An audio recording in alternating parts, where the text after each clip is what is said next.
Hello दोस्तों, स्वागत है आपको हमारे चैनल में। तो दोस्तों, आज मैं आप लोगों के लिए फिर से एक बोलबम का एफएलपी लेकर के आया हूं, जो कि पवन सिंह के द्वारा गाया गया है, ओल्ड सॉन्ग है, जिसका आपको एफएलपी और नोवास्टेक मैं आप लोगों को देने वाला हूं, जो कि ढोलपिक की में रिमिक्स किया हूं।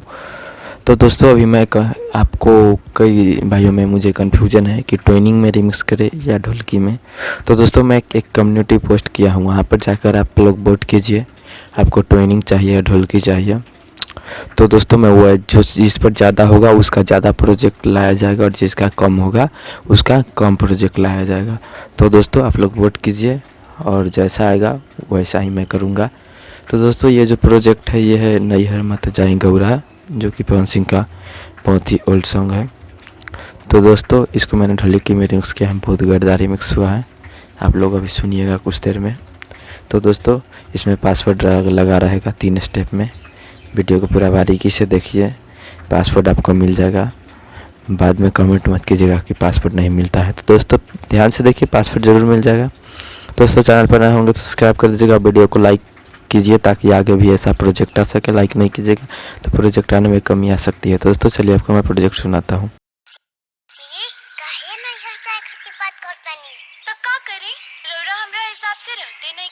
सही रहल जाला अब रहब जैसे रहो हब वैसे हम रहब, हमारे पास सुनी कहीं DJ DJ DJ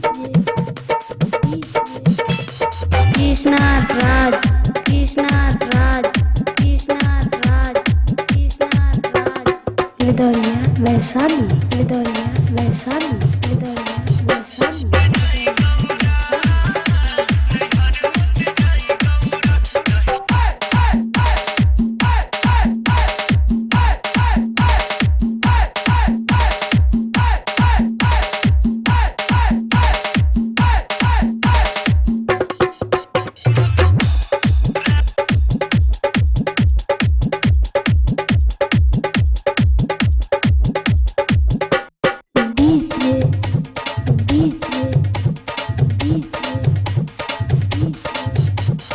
Krishna Raj Krishna Raj Krishna Raj Krishna Raj विदोलिया Vaishali विदोलिया Vaishali विदोलिया Vaishali विदोलिया Vaishali.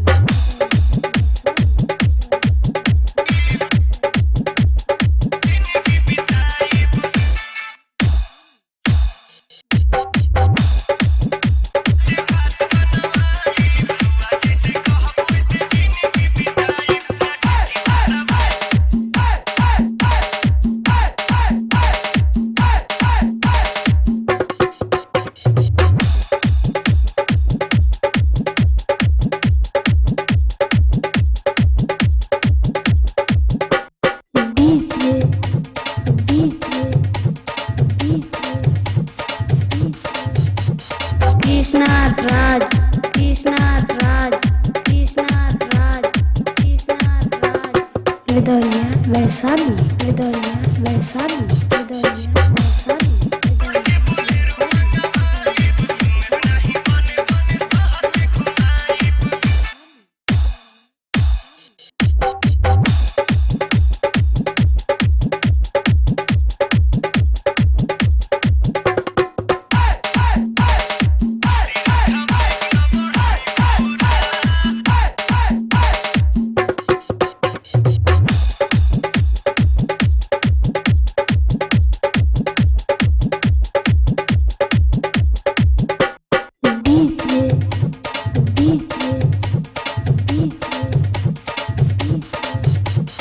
Krishna Raj Krishna Raj Krishna Raj Krishna Raj विदोलिया Vaishali विदोलिया Vaishali विदोलिया Vaishali विदोलिया Vaishali.